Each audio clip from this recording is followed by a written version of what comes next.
নমস্কার।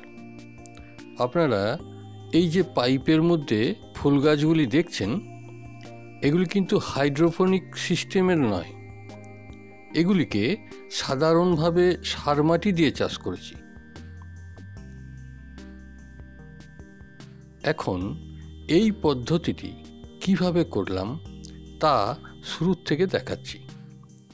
এই পদ্ধতিটি সবাই যাতে করতে পারে সেদিকে লক্ষ্য রেখে কম খরচে সাধারণ যন্ত্রপাতি ব্যবহার করে কাজটি সম্পন্ন করেছি। এই যে পাইপগুলি দেখছেন, এই পাইপগুলি হচ্ছে 4 ইঞ্চি প্লাস্টিকের পাইপ।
এগুলি হচ্ছে বাঁশের বাতা।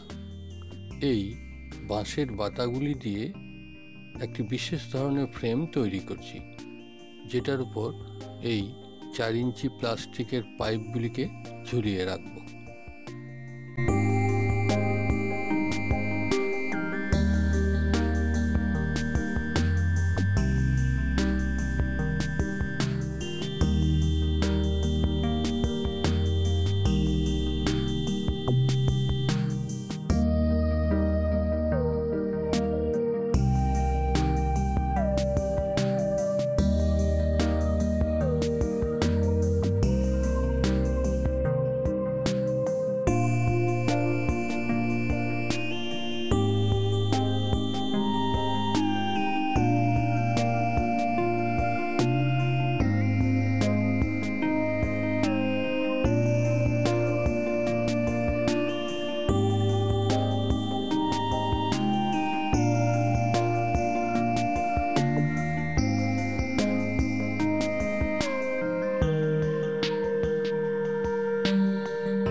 পাইপের দুদিকেই জল বেরিয়ে যাওয়ার ব্যবস্থা রেখেছি, তা সত্ত্বেও পাইপের মাঝে হোল করে দিচ্ছি যাতে কোনো কারণে অতিরিক্ত জল ভেতরে জমে না থেকে যায়।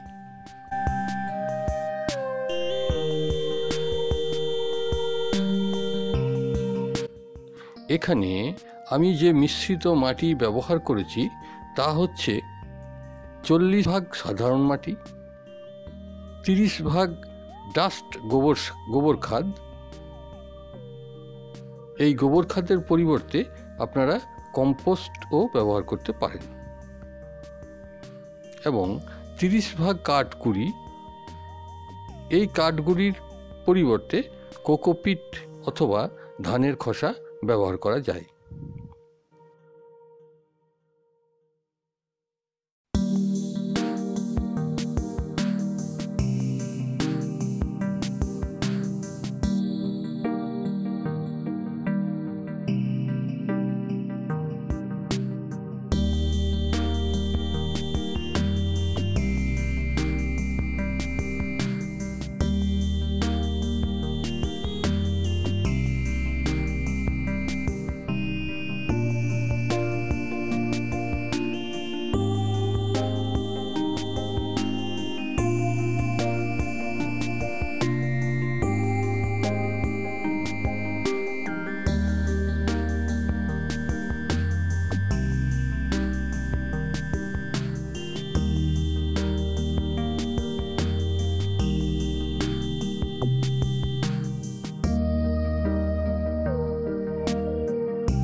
এখানে আমি যে ফুলের চারাগুলি প্ল্যান্টিং করছি সেগুলি হলো পিটুনিয়া, ইনকা, গাঁদা এবং চন্দ্রমল্লিকা।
প্ল্যান্টগুলির গ্রোথ শুরু হওয়ার পর থেকে লিকুইড সার হিসেবে সরিষার খোল ভিজে জল পাতলা করে 10 দিন পর পর দিয়ে যেতে হবে।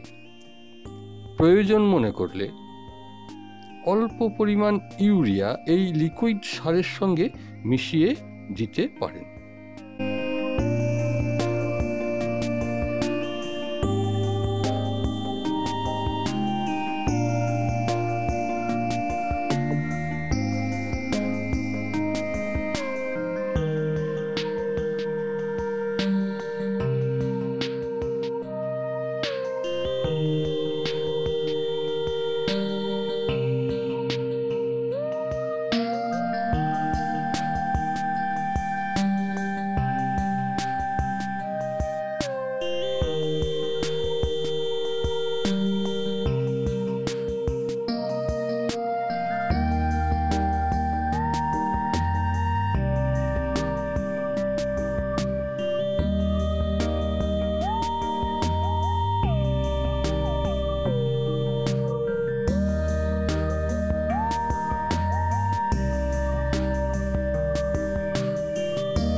আমার এই ভিডিওটি ধৈর্য ধরে দেখার জন্য আপনাদেরকে অশেষ ধন্যবাদ। নমস্কার।